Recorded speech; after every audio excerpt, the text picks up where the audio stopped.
By subscribing to our channel before moving on to our video, you can be instantly informed about the last news and comments.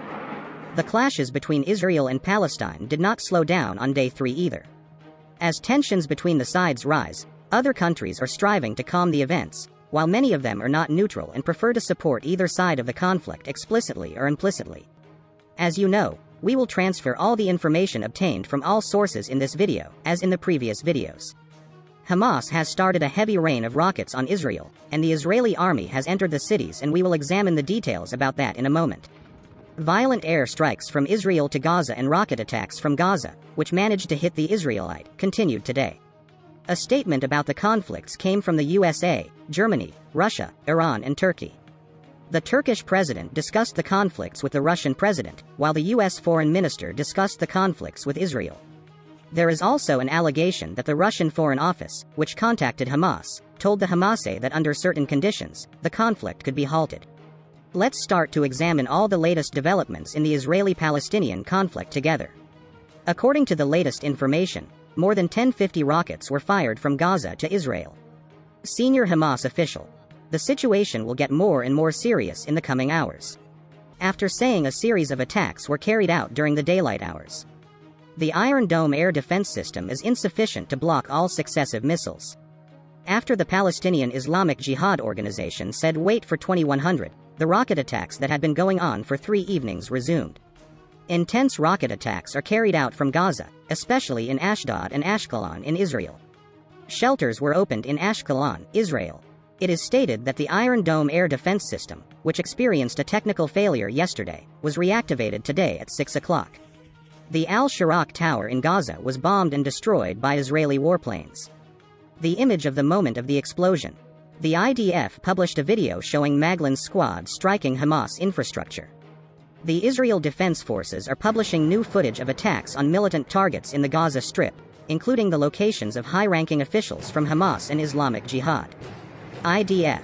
Air Force fighter jets recently attacked a 14-story building, which housed an organization's military intelligence offices.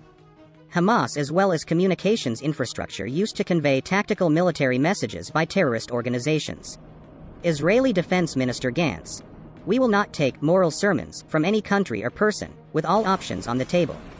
Al-Qassam brigades. If Israel continues the attacks on Gaza, we will destroy the government buildings in the Kiryat region, including the Israeli Ministry of Defense. After this statement, sirens started to rise again in Tel Aviv during the daytime. In response to Israel's attack, the Qassam brigades launched a new missile wave. Tel Aviv is being targeted with 130 missiles. A 6-year-old child died when a rocket fired from Gaza hit a building in Ashkelon. A 6-year-old boy is dead, his mother severely injured after a rocket fired by Hamas hit a home in Darrow, southern Israel moments ago. Al-Qassam brigades released new images of missile firing from Gaza yesterday to different points in Israel, especially Tel Aviv. The Qassam brigades announced that they launched a missile attack with 15 rockets in the morning hours on the town of Dimona, where Israel's main nuclear reactor is located.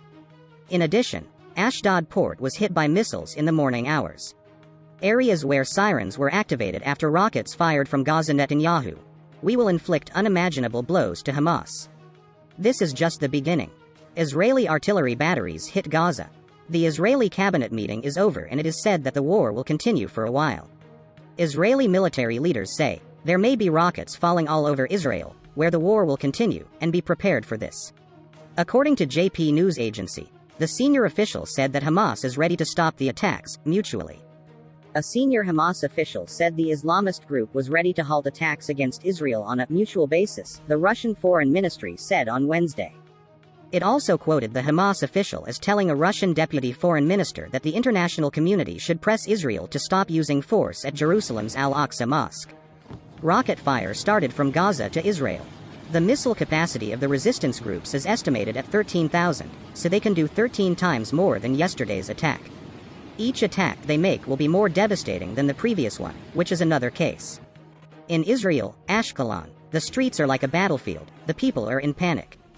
Israel closes gas field on the country's north coast for precautionary purposes. Read more in the Israeli town of Lod. Jews besieged the mosque after Arabs took refuge in the mosque. A curfew was declared in Lod City from 2000 to 4 o'clock. The Israeli army enters the city of Lod, Lid. Prime Minister Benjamin Netanyahu receives operational updates from the Chief of Staff and the Commander of the Air Force in the Air Force's control and attack cell. In Israel today, footage showing the moment when an IDF military vehicle's anti-tank missile hit the border in the Gaza Strip at noon. At this point, it is reported that 2 people died as a result of the attack. In Tel Aviv and many other cities, Jews attack Arabs they see on the street. Clashes broke out between Palestinian protesters and Israeli police in Bat Yam, Israel. The Israeli army raids the homes of Arabs in East Jerusalem and conducts detentions. Palestinian Ministry of Health. The number of deaths in Israeli attacks rose to 43 and the number of injured to 296. Iranian Foreign Ministry visited Bashar Assad in Damascus. Iran has announced that its aid to groups in Palestine will increase. U.S. Secretary of State Blinken said they will send diplomats to the Middle East to call on Israel and Palestinians to end the violence. Hadi Amr, Deputy Secretary for Israel-Palestinian Affairs at the Foreign Ministry, will visit Israel as soon as possible. Israeli Prime Minister Netanyahu had a phone conversation with U.S. Secretary of State Blinken. Netanyahu thanked Blinken for saying, "Israel has the right to self-defense." Israel statement from Russian Foreign Minister Assistant, stating that Israel's attempts to change the status of Jerusalem were unlawful. Sergei Vershinin emphasized that the resettlement activities carried out in the occupied Palestinian territories should be stopped immediately. U.S. Secretary of Defense Austin spoke over the phone with his Israeli counterpart, Gantz. Austin conveyed the U.S. absolute support for Israel's right to self-defense, ignoring Israel's massacre of Palestinian civilians. White House spokesperson Psaki. As White House officials, we made 25 phone calls recently to calm the situation in Israel.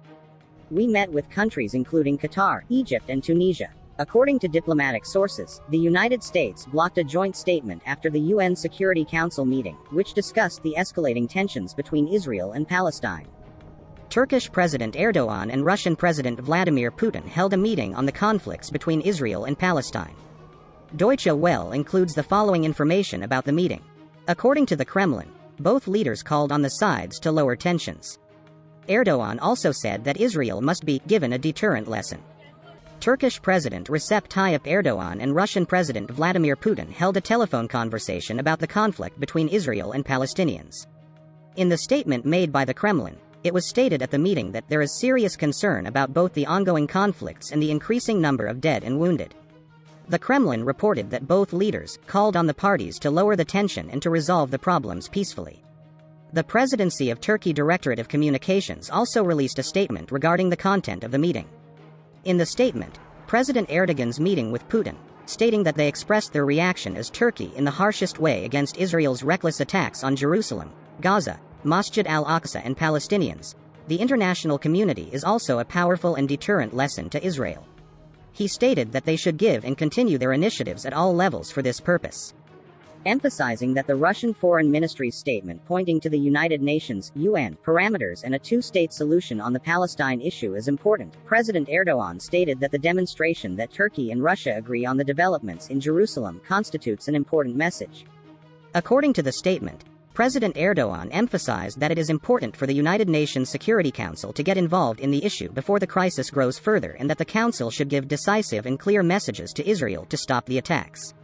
Stating that the idea of sending international protection forces to the region to protect Palestinian civilians should also be worked on, President Erdogan expressed his belief that Turkey and Russia will cooperate closely in the UN on all these issues. The latest information from the Israeli press is as follows. At 9:21 p.m., Ashkelon residents told them to stay in shelters until further instructions. Ashkelon residents were told to enter shelters immediately and remain there until further notice. They were also told not to move around the city or be in an open area. At 9:02 p.m., the second consecutive rocket volley was launched from Gaza in the south of Israel. At 8:57 p.m., sirens sound in Ashdod, Ashkelon and southern Israel communities. At 8:16 p.m. 2 rockets landed on Netivot, no injuries or damage. Important developments have been like this for now. We will continue to inform you when there are new developments. By liking our video, you can make it reach a much wider audience, and you can get detailed comments about other important agendas in the world by examining other videos on our channel.